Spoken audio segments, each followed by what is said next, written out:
much GH nie Ghana for ahwefo etiefo onipa bi a won subscribe e wo too much GH no subscribe wo na ehintasem ensem a ebuafa oman Ghana so na ye de bremu one god nie the only one god in GH eho na da bia mehwe abrechefo ene Ghana for mo wiasa fa na me recommend emamo too much GH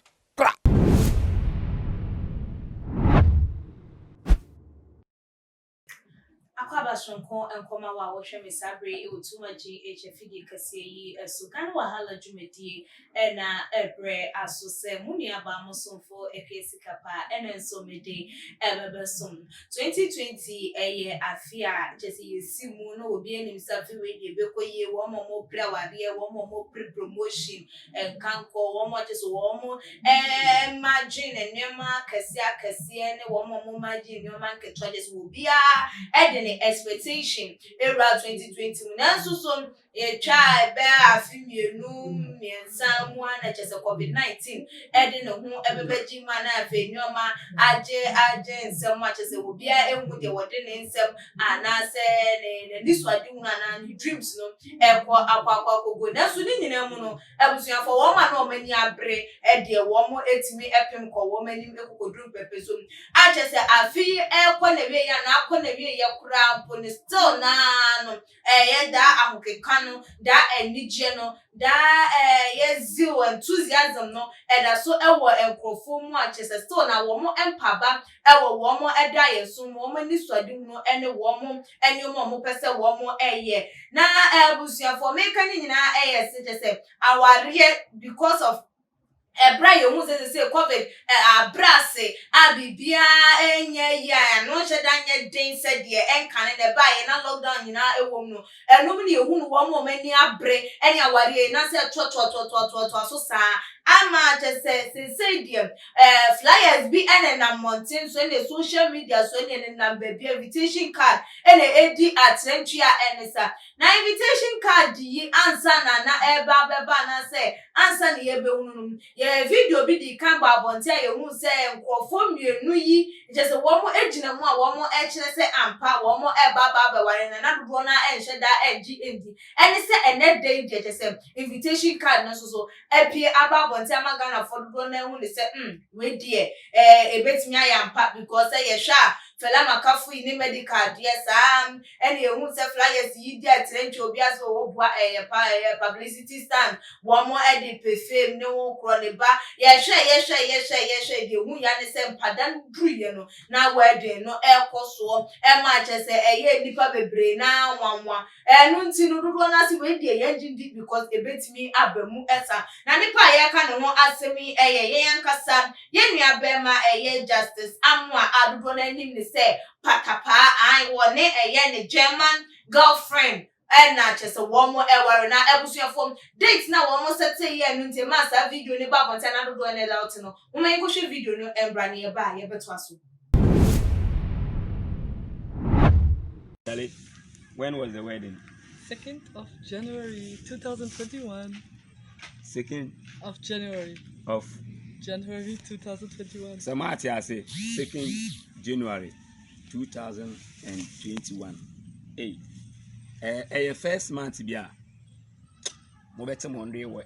I hope everyone is coming out. There's free food, free drinks, and we gonna dance. Oh. Ewusia was we dem wa wuti free abaya no ano so wo chum say on the 2nd January 2021 and 2021 sa no kan no say no na just wo mo do mo wedding ne hwehwe so ma Patapaa kwampo si so say no ne the first month at say yenya si mu ane na no a eno wo mo de wo ma ware no hwehwe eso na sa video ne ba bonten a na do na azu wo bua emfi wo mo bua ya agro bi wo mo hweda ya de because they say Christmas time mu Patapaa ye hweda dancing nka won release any banger bi na say nyu bi amba bonten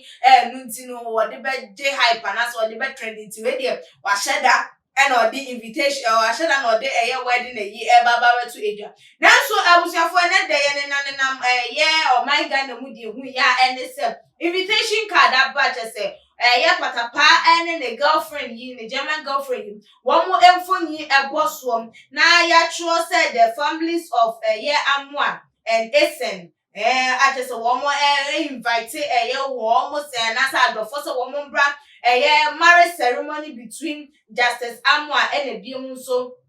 yeah miaba no enso so edi achese womo echire mu a na womo pese adofonom emboa na womo ememeka womo ho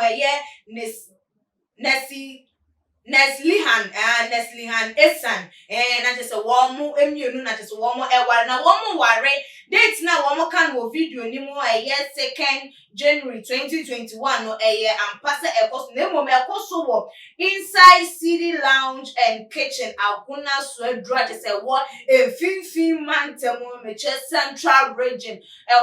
na day Patapaa ni wo broni wo girlfriend ansa na Ghana hanom de kanu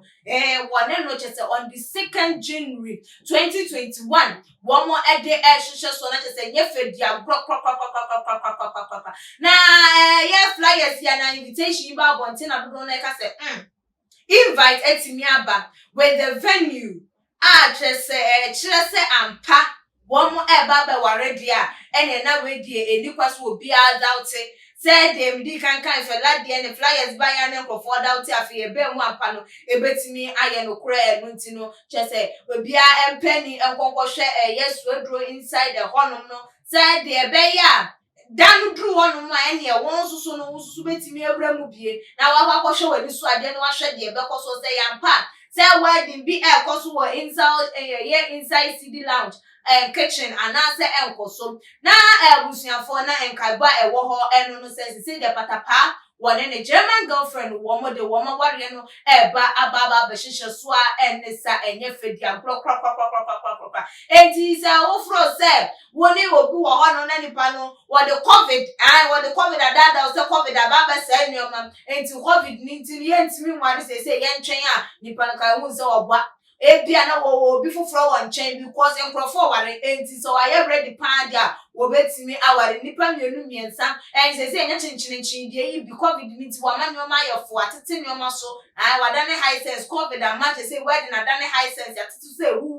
nipa mienu miensa na yenu mutimi hia na mayo fra na say mo wedding kama enti na de ewo ho eno no na say on the 2nd January she yeni abema no Patapaa wodi ne dey just na say 2021 dey a good year and a nice year because ashase no nije and ye dey ashase na say we ye no so nije e dey amaye sa pepepe na me di AC no so subscribe to your channel na ye efama ye na like a video share send ye yenya upload the video be wait me notification because wedding day ni try gina mu pie the videos ni beba say dey be anso benya bia share enti subscribe to your channel ni adoma ne so say dey nya upload the video bia pe nso so nya notification na wahu dia ekoso ewo Ghana emu ha ene di ebesi me din e de ekesi kapa makram